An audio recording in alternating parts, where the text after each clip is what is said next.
So myocardial infarction kills the person. The stroke disabilitates them. The morbidity is what is so significant with stroke, because most of the time after a stroke the patient lives, but how usefully he lives is the question. So the whole idea of trying to make that person undergoing a stroke functionally useful is the basis of why there is advancement in treatment of stroke. Gone are the days when stroke is being treated as a medical management and said he can go and be a vegetable for the rest of his life. Two things are implicated here. One is the usefulness of the person surviving a stroke, that if he's a young person who is the breadwinner of the family, of course he has some medical treatment with aspirin, propylene, recovers to have a life going home. He can't go back to work, he can't do what he was doing before the stroke. That kind of takes away his livelihood. And if that person is actually the main person in the family, there's always a necessity, even if it's an elderly person, for somebody else in the family to then look after this patient who has survived the stroke for God knows how long. And we all know, everybody, some family members, the family of the stroke, and the aftermath of surviving a stroke is very, very bad for the person.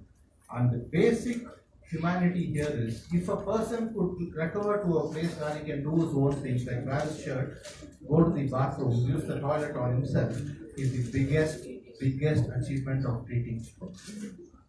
There's no point in helping a person to go back and buy all the time.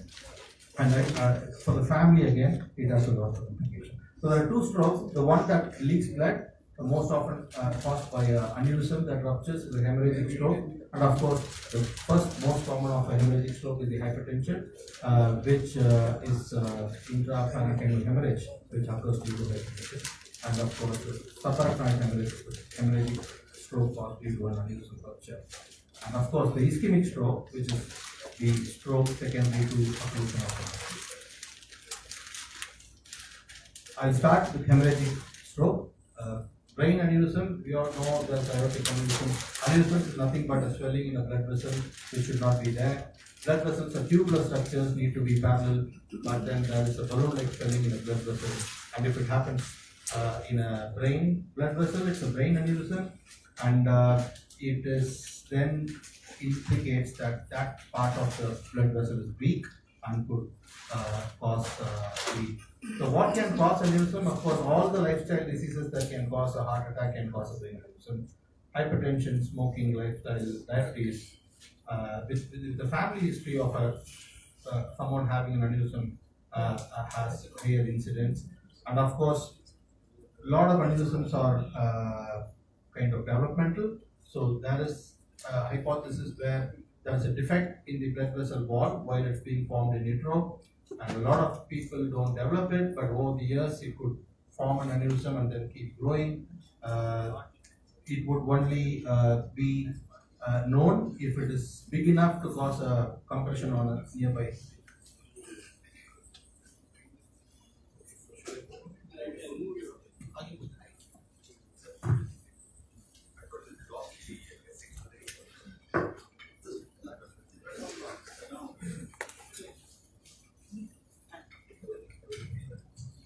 Thank you for telling me that. I was not aware I was blocking the view. So yeah, so a lot of times aneurysm comes for no reason. And why is the aneurysm significant? It's because when it bleeds, it causes a very catastrophic disease to treat. It's a subarachnoid hemorrhage. It could cause just sudden death with a severe headache. And even after the hemorrhage, the post-hemorrhage sequelae is quite significant. So that's why identifying an aneurysm or addressing an aneurysm when it's found is important. What does the stats say? There is a 3 to 5% incidence in the general population worldwide. So any of us could have an aneurysm. In fact, 3 to 5 in 100 is not a very low number. But as long as they are small, we are still okay. But there are a lot of scans being done these days for a lot of reasons. Brain scan has become a standard. So a lot of times an MRI incidentally picks up an aneurysm and we have no idea what to do with it. But I'm going to tell you what exactly to do. And why it's important again, the mortality rate is very high, the rate of death, and of course the average mortality, fatality rate is again at 51%, which is quite high. So there's a grading for, this is for grading how severe the subarachnoid hemorrhage is if they present with the bleed, and basically higher the grade versus the prognosis. And the good grades do clinically well if they are treated promptly with surgical or endovascular means. So what do we do when we see an aneurysm? So if we see a random report that says aneurysm in the ACOM or aneurysm in the MCA or an ICA, so just to arbitrarily understand what the size means, it's 7, the number that we think below which are still okay to keep an eye on. We can always advise surveillance. There is no definite number to say these are the aneurysms which will bleed. A lot of times the worst bleeders are the smaller ones, but again we can't be chasing all aneurysms to treat them. So if it's an anterior circulation, that is ACOM, MCA, any blood circulation in the anterior part of the brain, this is what the data says, that under 7 mm they do not have a big propensity to cause a bleed, so they can be conservatively managed.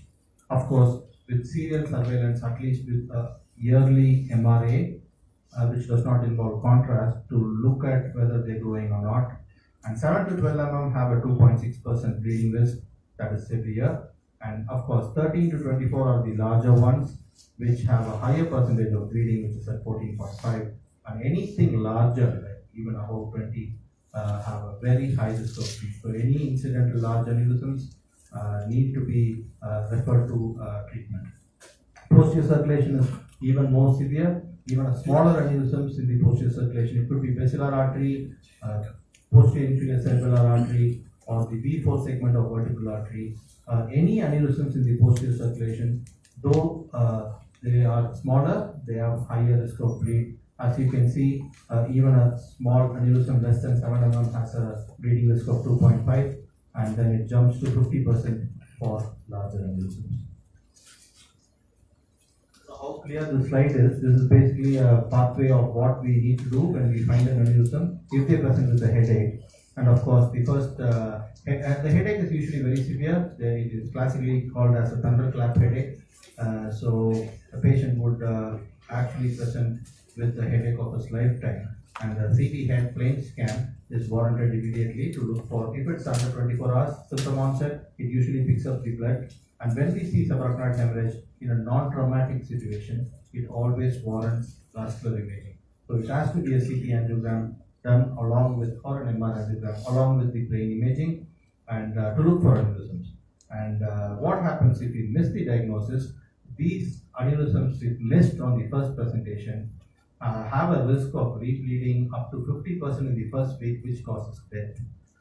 So subarachnoid hemorrhage a lot of times are missed in the brain scan, because from the time, it need not be always a very classical severe headache. The patient could perceive it as just a headache, and if the CT scan is done 2 days later, the brain is not going to show any blood because the CSF washes out the subarachnoid hemorrhage. With a plain brain scan that's normal in a patient who has headache, goes home and comes back in a week comatose or dead, because what we have missed there is a potential aneurysm that could have been treated. So the CT scan plane is sensitive to subarachnoid hemorrhage only up to 24 hours. So if the CT plane is done beyond that, that brain scan is as useful as nothing. And a good, of course, under 12 hours, it has a 100% pickup of the bleed, and beyond 24 hours, it has no sensitivity to blood. And if a patient still has a significant, if you think that the headache is looking not like a regular headache, and it always warrants a lumbar puncture. So lumbar puncture has sensitivity to pick up oxyhemoglobin xanthochromia, and that actually a positive LP with the negative CT still warrants a digital subtraction angiography, because that's how important it is to not miss subarachnoid hemorrhage. So of course, angiography is still the gold standard. We have some fantastic improvement in CT scans, which do amazing quality angiograms. So a multi-slice CT angiogram would usually pick up aneurysms more than 3 millimeter. But if there is a facility to like us where we have a biplane, we still do angiograms to make sure that I'll show you some images where the aneurysms would have never been picked up with MRA or CTA, but picked up with angiograms and completed. So what happens if the angiography is negative? So we have a patient with headache, CT does not show blood, lumbar puncture shows xanthochromia and evidence of some blood in the CSF. We have done an angiography and it's negative. We still do a repeat angiography at 7 days to 14 days because there's a lot of times we have a blister aneurysm, we call it a bleb, which when it treats, it kind of temporarily goes away and it's not seen on any imaging, but comes back at 7 days or 14 days because those are very notorious to cause bleeding. So even in a lumbar puncture positive patient with a negative angiography, we still repeat the angiography at 1 to 2 weeks to make sure we are not missing out on an aneurysm. So there has been a lot of trials, and of course ISAT stands out where probably 3 decades ago there was a big debate across the globe about clipping. Of course, clipping was the most established treatment for aneurysms. It involved craniotomy and then aneurysms also come up in places that clipping is very brutal, and recovery from a clipping again has its own morbidity. So endovascular treatment for aneurysms started getting mainstream, and now any aneurysm that is in the brain or any blood vessel can be safely treated endovascularly. Now recently we have moved to radial artery. So neuro intervention was predominantly femoral artery. All the coronary interventions were radial artery. But now with the, I think since 2020, if I do 10, I probably do 7 out of 10 radial artery, which is safer, also much quicker for the patient to recover. So why endovascular treatment? It is time and time again proved that it's very safe and efficient to treat brain aneurysms. Of course, the morbidity is very low compared to surgical clipping, and the recurrence rates are comparable. It is very similar to how recurrence for clipping would be. Material, the biggest factor is the cost. Clipping is marginally cheaper compared to endovascular treatment, but with the advent of the insurance companies stepping up and with also the material cost kind of becoming not very alarmingly high, more and more cost-effective ways of treating aneurysms endovascularly. So this is something from the internet. When we want to learn about brain aneurysms, we ask Google, and when we say brain aneurysm, these are kind of the 2 images the Google brings up. So very nice to see. One is called a sacral aneurysm, which is like a balloon, and of course the fusiform aneurysm, which is a bit broader. But in reality, they can just present with any type of subarachnoid hemorrhage. So the one to the right is you see the diffuse subarachnoid hemorrhage pattern, where all the white you see in these cisterns, in the Sylvian fissure. This is a diffuse subarachnoid fissure, aneurysmal bleed, and it could be as subtle as this on another patient, where on a daily reporting list, this could easily be missed for a pox. This is a focal subarachnoid hemorrhage secondary to an ACOM aneurysm. So this slide is to say it need not be always dramatic, like we see blood everywhere. It could be as subtle as that, and of course it could just be in the ventricles. You can see the intraventricular hemorrhage. A lot of times, if they are not evaluated, we'll miss out on a very common cause of intraventricular hemorrhage is aneurysm in the pica. In this case, was picked up with DSA and treated. And I'll show you some illustrative cases to say why brain aneurysms aren't exactly like what Google thinks it is. So these are 4 different cases of aneurysm, starting with an MCA, another MCA aneurysm. This is a distal AC aneurysm that is very far off in the ACA territory, and of course this is an ACA bifurcation. So all these have been treated endovascularly by me. Why this image is because it is not a template to aneurysm. It is not they are always presenting with a similar type of symptom or shape or morphology. They can come any way they like. And also to say what it means is that they always talk about neck of the aneurysm. There's something called a narrow neck aneurysm and a wide neck aneurysm. What they mean is that if you compare the dome of the aneurysm versus the base. So this is the neck. In this case, you can see this is a branch of MCA actually arising from the neck, and the other branch is here. So there is just so much distance between two branches. So it's a very classic wide neck aneurysm, which are very challenging to treat.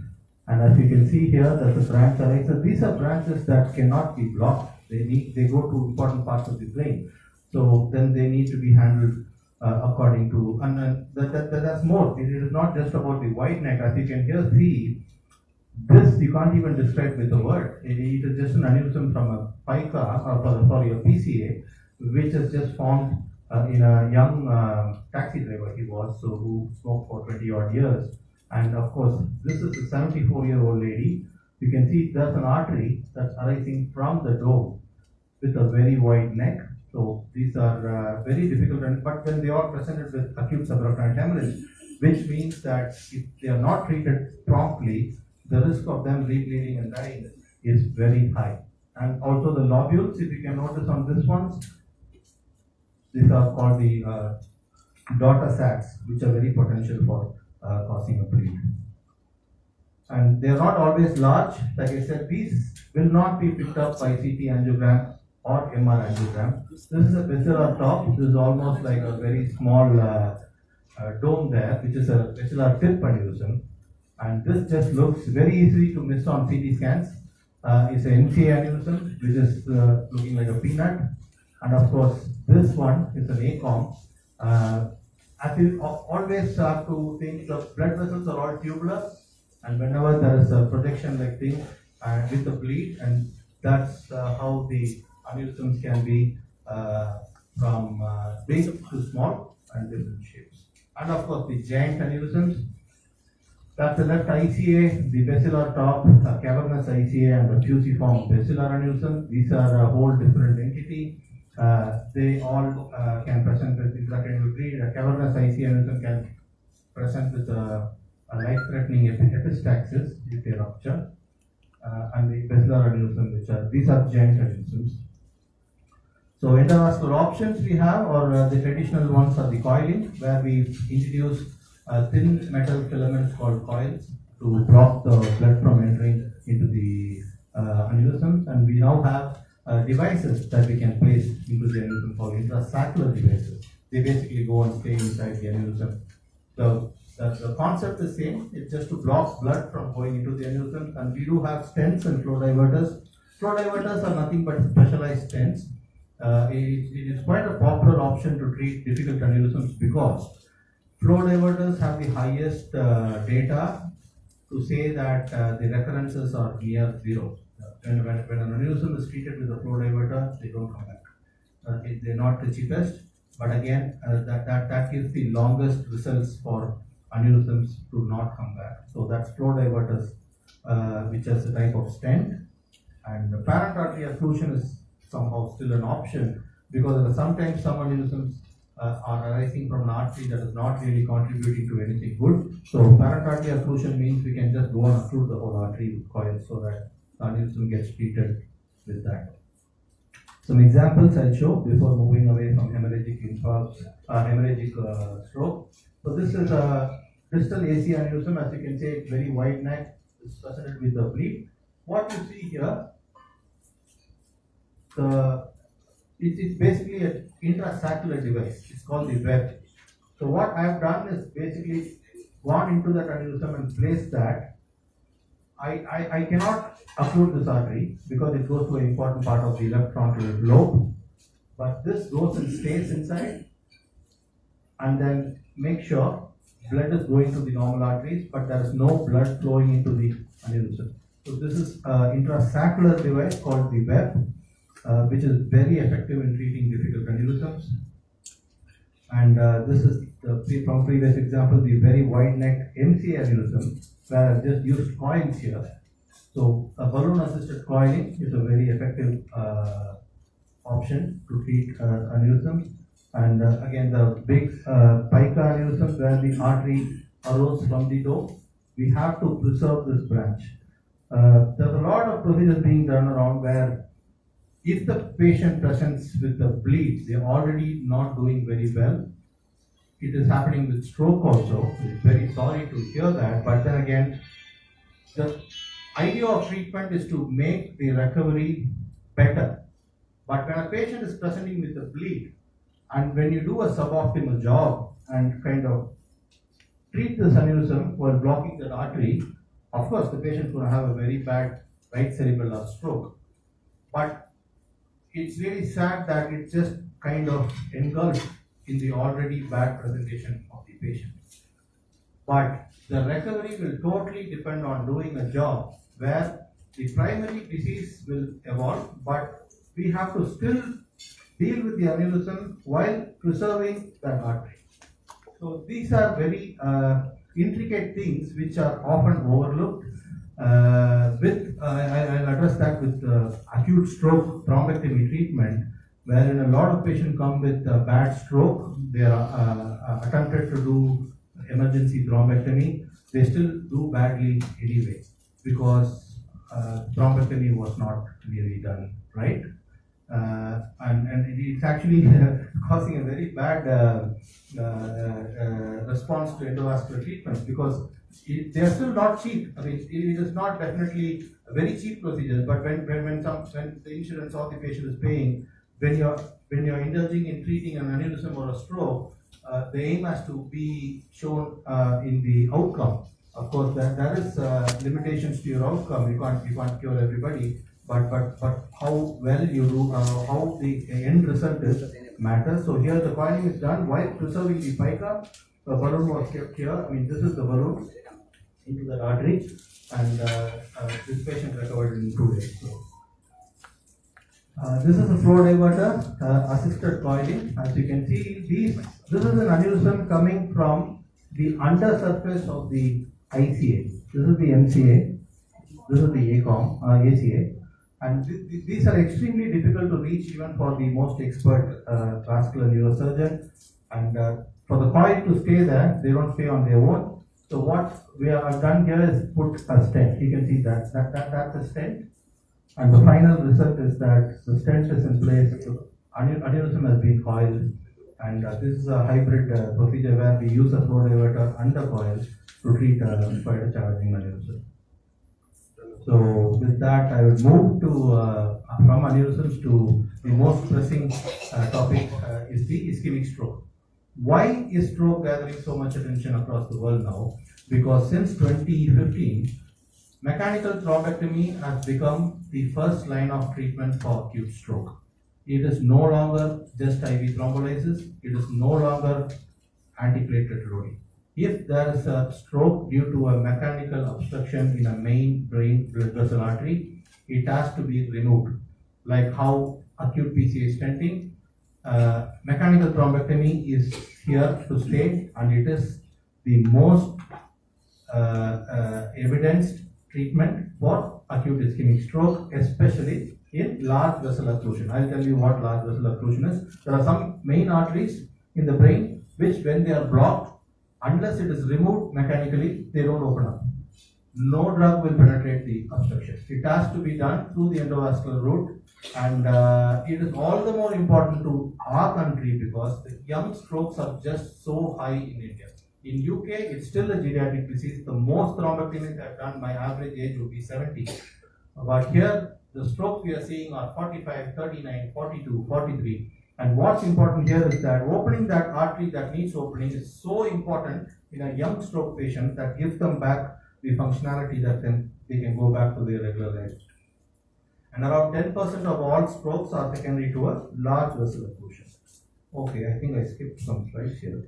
Just going back to one last case of a basilar aneurysm that we did recently in MEOT. It was a very novel technique was used. I'll show you why. That on your right is the actual image of the aneurysm. This was in a part of the basilar artery, very central in the brain, a 64-year-old lady. Just animation or actual 3D image of where it was. It is actually in the central most part of the brainstem. And This is the next stent. It's again an intrasaccular stent which goes and stays into the aneurysm like a inverted umbrella. Quick real-time video of how it's deployed. So this is an endovascular catheter that's kept into the aneurysm, and you can see that opens up like an inverted cup, and it's dragged down to stay at the neck of the aneurysm. And once that's in place, then that's the actual image of the coils going through the neck stent, and to achieve an end result like that. So what this has enabled us to do is treat this giant of an aneurysm on the basilar top with a stent placed there that stays in, and we go through and coil that. And what's important is at the end we have all the normal arteries being preserved. So she did not present with acute bleed. She only had some vague headaches, and she went for an MRI scan luckily, and that picked up this. So she came into my OP walking. Thankfully, she went back home walking too. So in non-blood, non-emergency, non-acute patients, this of course, if it bleeds, is very unlikely for her to get treatment. She would probably be dead. But it's important that when we treat them, we need to give them the life back, and this enabled us to do that. Moving thrombectomy again. So endovascular procedure. So when there's a clot in the main artery, it needs to come out. That's the concept of mechanical thrombectomy, and it's done through the femoral artery most often. We don't do radial artery for mechanical thrombectomy because of time. Because we know time is brain. We don't radial artery to go through and cannulate the blood vessel takes a little longer. So for thrombectomy, we are still sticking to femoral artery because of time. And we go to where the clot is and use a device very similar to a stent. Imagine a stent in the heart with coronary blood vessel, but this stent cannot be detached, so it is always fixed to the wire. So the stent goes into the artery. So what it does is basically opens up and captures the clot. Because the stent is a metal strut, that clot is entangled in the strut, and because the stent cannot be disconnected, you can actually pull that stent out. So that is exactly why it's called a mechanical thrombectomy, because it's a very mechanical procedure with no difference to it. It's just removing a clot using a stent. And IV thrombolysis is still very effective for stroke in the first 4.5 hours. And if they present, now the window is extended to 9 hours in certain cases. So IV thrombolysis needs to be, and there is no IV versus MT. IV thrombolysis is just complementary to mechanical thrombectomy. So if the patient is within the IV thrombolysis window, we'll always thrombolyze. And if the blood vessel is in a large vessel, we know that thrombolysis won't be enough. So we then take for the mechanical thrombectomy. And the latest data with mechanical thrombectomy is mechanical thrombectomy can be offered up to 24 hours of onset of stroke. So the golden window or everything is now out. We no longer look at the time, we only look at the tissue. So any patient presenting even at 16 hours, we can do a perfusion scan, and if there is viable brain, the right thing to do is offer thrombectomy. So thrombectomy window is up to 24 hours. Up to 12 hours, we don't even have to worry about perfusion status. We can always open the blood vessel if it's a large blood vessel. Anything beyond 12 hours, we do a perfusion scan to justify intervening. Because if the brain is completely, why perfusion helps is because it tells us how much is completely gone and how much of brain is still viable. So if there is a 15 ml difference, meaning there is more brain to be saved than dead, then I would still go ahead and open the artery. Why large vessel occlusion? Because they are most researched and evidence that mechanical thrombectomy is very useful if it is a main MCA, basilar artery, and of course the internal carotid artery. These three arteries, if they show a clot, are very good necessary candidates for mechanical thrombectomy. And they are usually picked up by CT angiogram or MR angiogram that is done while evaluating stroke. And this is the National Institute of Health stroke scale. This is usually every time done with the patient presenting with stroke. This is just to tell us that anything 5 and above can be has to be addressed with the IV thrombolysis or mechanical thrombectomy. The higher the grade, the more is the importance for treating them with thrombectomy. And this is what of the three things I said: large vessel occlusion, of course, NIHS above 5, and this is the most important, which means this is a modified ranking scale. It's nothing but how the patient was before this episode of stroke. So if you are seeing a patient who's complaining of stroke, how well was he or she before this episode? So the first three are the ones which we need to address, because either they have been symptomless, or they have had very less significant disability, they are able to do their usual activities, or slight disability. 0, 1 and 2 are the patients who benefit the most. And we have some patients who are already with some other disease. They might be recovering from a cancer or a previous stroke, or they are not otherwise very well. Those come in these categories where they have moderate to severe disability. Of course, the last is death. But then 3, 4 and 5 are patients who are already not doing very well. They are either bedridden due to something else or some other previous medical problem. So these are patients we don't aggressively chase to do thrombectomy, because you're not really doing much help by actually opening up a blood vessel. So any patient who's previously well or slightly unwell, then they are candidates for addressing stroke with IV thrombolysis or thrombectomy.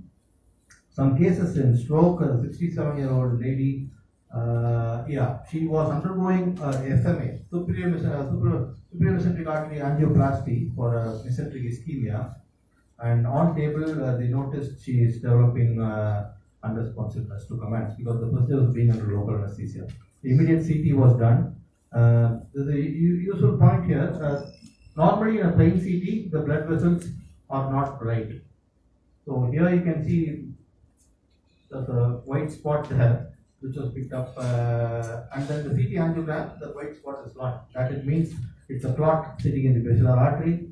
Angiogram was done, which just shows the vertebral artery going and blindly ending. You can see in the other image that there's no distal flow. And that is just few minutes after that run, where there's a catheter in the vertebral artery. This is our aspiration catheter here.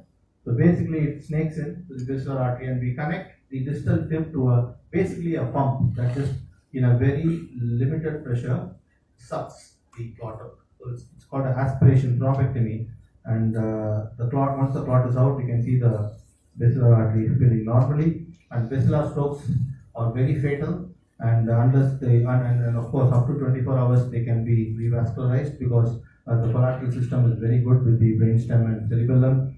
And because this happened on table in the hospital, she didn't even have a minimal sequence. There was no influx. This is the CT scan pre and post.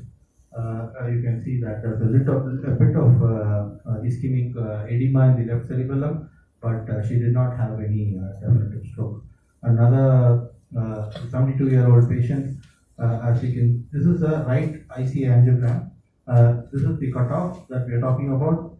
So it needs to go and fill the entire right MC territory, but that just is a right distal M1 clot, and that is a aspiration catheter again that you can see. I don't know how much you appreciate it. Goes from here, goes into the ophthalmic segment, and then all the way to where the MCA is, and again connected to the aspiration pump. And in this case, a stent retriever is used. This is the stent retriever. So it's basically a stent, but it cannot be detached. So then it gathers the clot, and the whole system is taken out together, resulting in complete opening up of the right MC artery.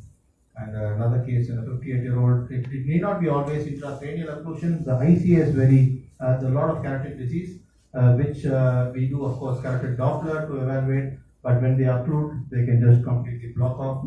And this patient had ICA and also an internal intracranial MCA occlusion. It's called a tandem lesion, where there is occlusion of both ICA and MCA. So we then address, open up, go up, take the clot out from the MCA, and then once the MCA is open, if the ICA is stentable, it could be stented on the same table so that it keeps both the arteries open. This is an example to show how the clot looks. So this is the complete occlusion of an ICA. So once we opened up with some aspiration, you can see all the filling defects in the arteries. This is a big clot load in an ICA which requires multiple passes to open up the ICA first. Now, whatever that we have opened up here is helping the blood go into the anterior cerebral arteries, but NCA is blocked, so we have to go and open that again. And these are all done around 40 minutes it will take for these procedures. So these are not hour-long procedures like cardiothoracic surgery. So these procedures are very quick. They usually take 20 to 40 minutes. There is no thrombectomy that's done.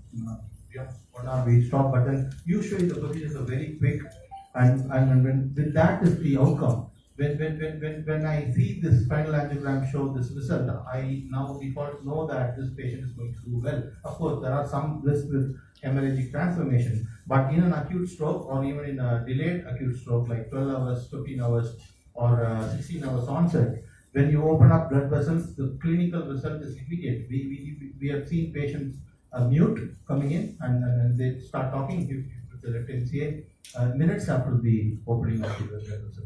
And of course, patients who are completely paralyzed to one side coming in a wheelchair or a trolley, they walk in today, and it is close to medical miracle if you want to call it.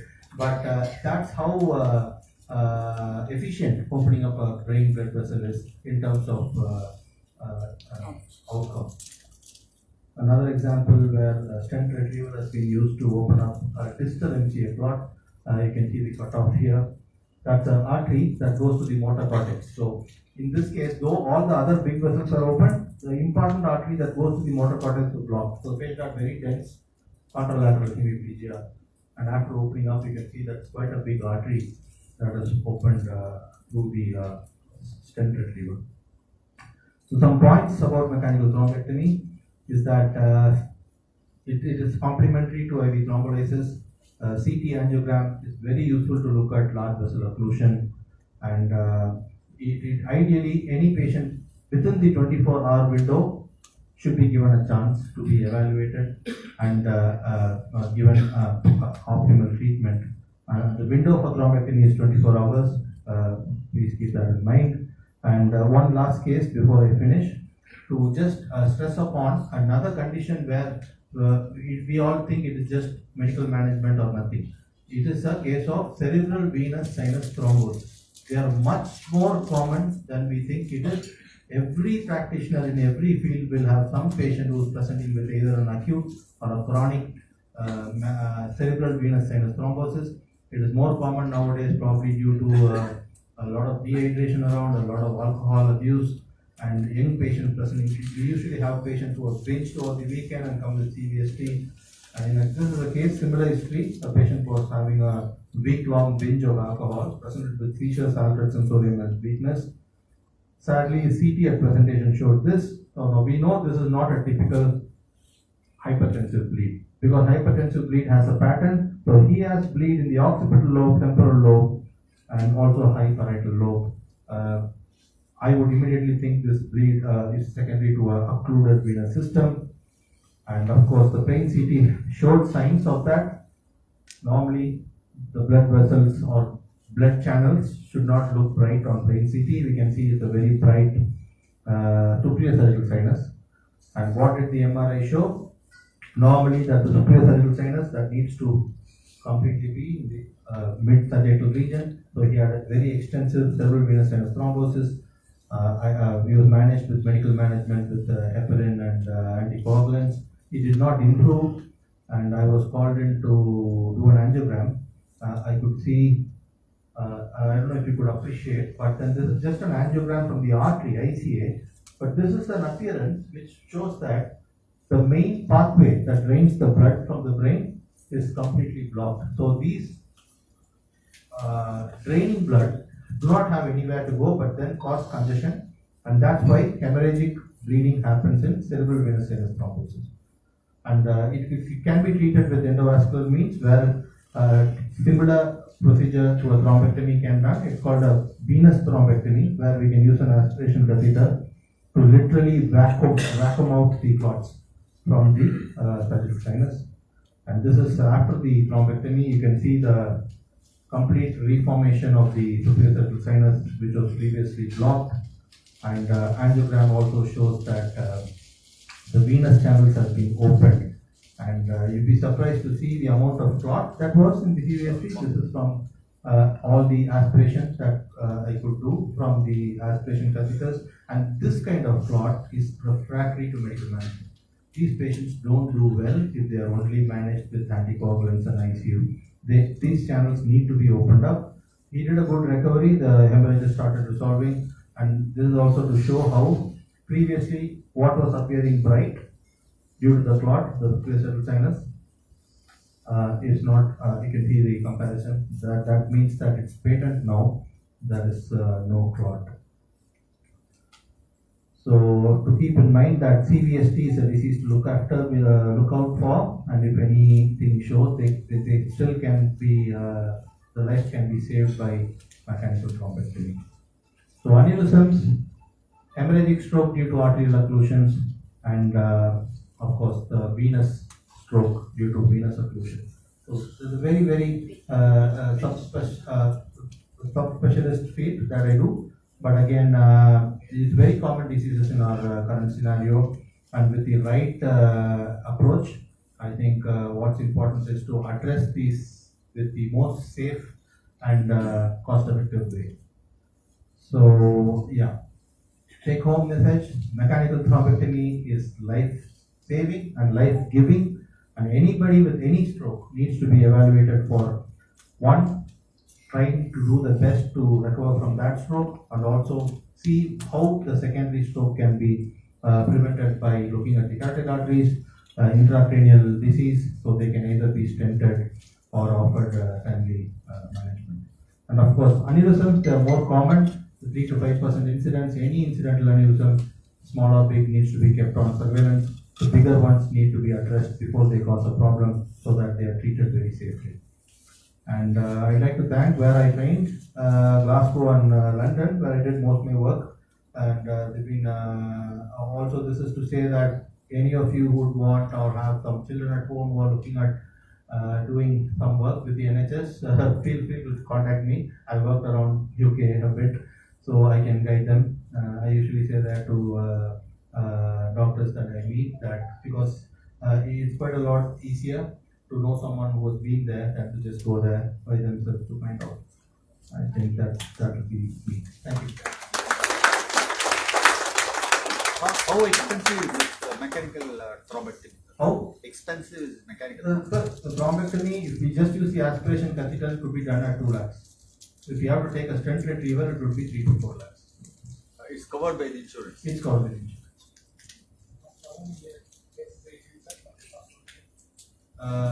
In New York, we have done 3, sir. I've just started in New York for the last 4 months. I have personally, I have done 107 in the last year in London, where I work, and our total number for that year was 348. So that is numbers which we would want to do, because the strokes incidence is there. There's no doubt there are large vessel strokes. It must be much higher than London, because our population is way, way higher than London. But where they go, the problem we see is the delay. A lot of times they come at 2 days, 3 days, where the stroke is completely established and you can't really do much. So that's where awareness to practitioners and also to the general public to seek a center where they can offer a thrombectomy would increase our numbers. I would definitely want to do more, but it's still aneurysm. Actually, I'm doing more aneurysms than stroke. It should be the other way around.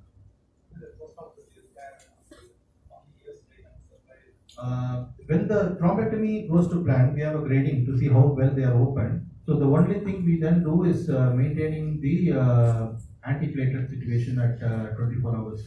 We start them on the routine post-stroke care, which is clopidogrel and aspirin. And once the clot is taken out, the re-occluding, unless we see some incident, if there's a disease already there, we can always stent it later. But in the acute phase, once we open the clot out, we don't see much recurrence at all.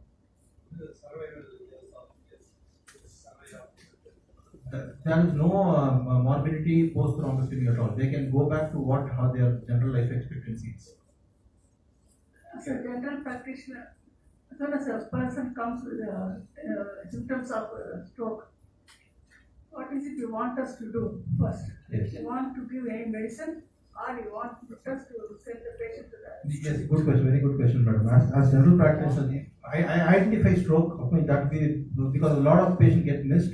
So, phenomenal work being done by general practitioners to identify that's the brain stroke, and then start with the loading dose of antiplatelets, which we routinely do. So this mechanical thrombectomy or IV thrombolysis, they are not replacement to first line of care, which is loading the patient with 300 milligram aspirin and clopidogrel, and then if of course wait and see. If it's a small vessel stroke, they usually recover, then it needs nothing doing.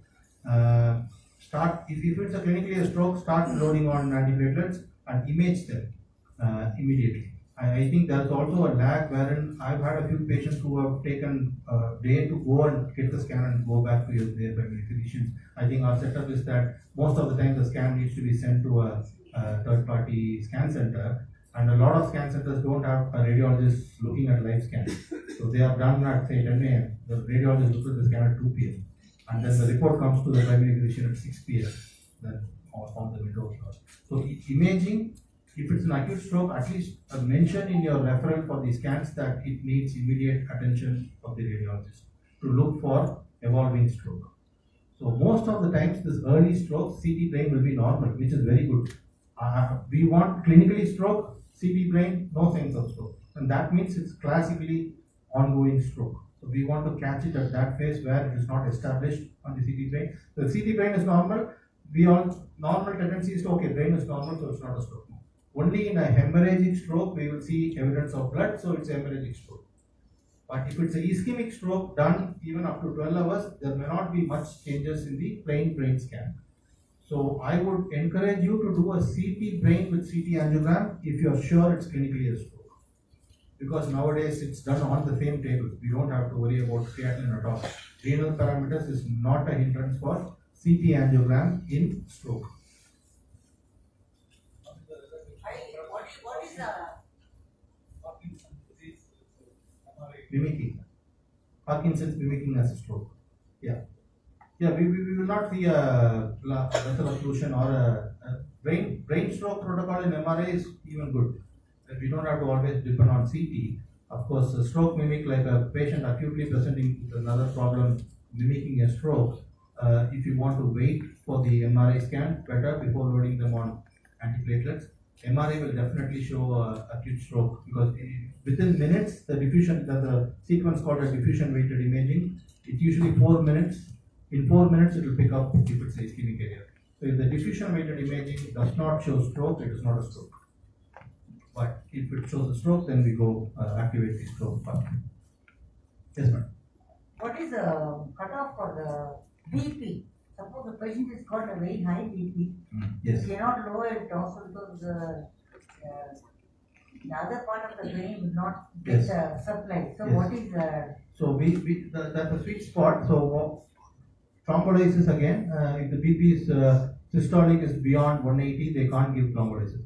For thrombectomy, we can do thrombectomy for any BP, but ideally we want it 160 systolic, diastolic under 100. So the range we say is if you could get your BP to 120 to 160 systolic is best. And that's mainly thrombolysis because thrombolysis is contraindicated if the BP is above 180.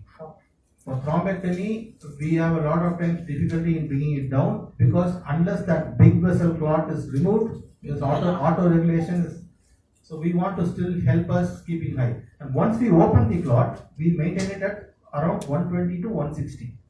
Not above 160, but anything 120 to 160 is good. What is the ideal drug chosen for lowering the BP? Labetalol. IV. Nimodipine, peptide. One more thing, just in coronary angiogram is done routinely for people. No? It's a common procedure everybody undergoes, but not carotid, so coronary. Coronary. But we can do a carotid angiogram to find out any small Yes. aneurysms. Now, because of the increasing number of strokes, there are big, I think the carotid Doppler is still a very good first line of investigation because CT angiogram involves contrast. and we can't mass screen people with a contrast procedure. So carotid Doppler for any patient who is above 45 to look at how good their carotids are. And of course, if it shows something, it's always better to do an intracranial MR angiogram, which does not use contrast and it's quite sensitive. And if MR angiogram then shows something intracranially, then they can go for a DSA directly. Because ICAD is what is classified as intracranial atherosclerotic disease. It is much more common in Asian populations than the West, where there is diffuse disease in the MC and AC. So those needs to be evaluated with DSA, but we can't do DSA like coronary screening. I think coronary angiograms, because of its sensitivity, they are directly doing. A lot of cardiologists don't do CT, cardiac CT. But with brain, it's still not gone to a state where we need DSA for evaluating all disease. Ideal is to do a MR angiogram of the brain and a carotid Doppler, and if it picks up something, then go to the next step of DSA. We cannot wait for a symptom to come and then do this. Not symptom. If you get a headache and then go, aneurysm may be quite big. Yes. So if you do it, say once a decade, everybody does after 60 years or 50 years. Yes. Then you can pick it up very early. Yes. MRA is good enough to pick up, and if it shows something, add it up to DSA.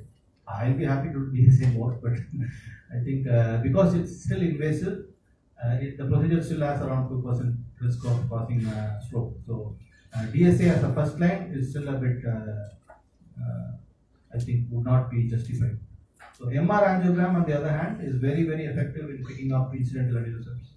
And anybody with a family history or some relative who's died, sudden death, they said it was a brain hemorrhage. So these are very notorious histories. They'll say my sister died of sudden headache and death. So then actually that's an aneurysm that's blood. And first line relatives have very high propensity of having aneurysm.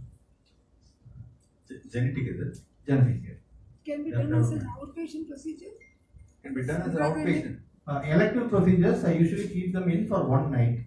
On the day of the procedure, one night, that's just to make sure the blood pressure parameters and the antiplatelets are all working fine. And the second day they go home. The patient is already on antiplatelet, whether we have to give loading dose? No, we can directly do. If they are already on antiplatelets, if I am using a stent, it's useful because I will just keep them on for longer. Also, antiplatelets is not contraindicated for endovascular procedures. We do all the procedures on antiplatelets. They need not be stopped. A lot of patients have antiplatelets or anticoagulants for their heart. They stop it to come for. No, we say don't stop. Nothing needs to be stopped for endovascular procedures. Any other questions? After 3 times. Yeah. Yes, ma'am. Patients with Mike, please. even then you advise So if the brain shows MRI or CT, shows blood, LP is not needed. In some patients, for some reason, the subarachnoid hemorrhage is not picked up on CT plane. Then we have to do a lumbar puncture just for the CSF analysis. But most often in bleeds which are having increased ICT, they will definitely be seen on the scan. Then we don't do. If there are no more questions, then please be questions to the data. Okay. No, we're going to have tea after the second speaker. So please give a big hand for one of the lecture. Very informative, very useful, down to our level. Thank you. I have a small doubt to the Tamil Nadu Medical Lab. It has been asked that we should have to register with the National Medical Council. All of us have to register with the National Medical Council. it's online registration. And is it a must? Yes, government. Or anybody beyond 70 years also have to, because in Tamil Nadu Medical Council after 70, we don't need to have credit points. The age I don't know, sir, but everybody is registered with the What is the Procedure I sent it in my thing. It's an online procedure, you can easily register. Mandatory for? They want to make one registry for all the practitioners. So probably it's no mandatory. All of us have to. I've sent a link to all of you. Just click the link, go and give all the details. You can register with the National Medical Council. So that is one thing I want to say. And second thing is for today's CV credits, if you want anybody below 70 years. Here above 70 years, we don't need CV credits. So if all of you don't look 70 years, so you have to maybe have to register with Rahul will take the necessary details for getting the CMA referrals. So thank you very much. Now we'll go on to the second speaker. I request Ganesh to introduce the second speaker.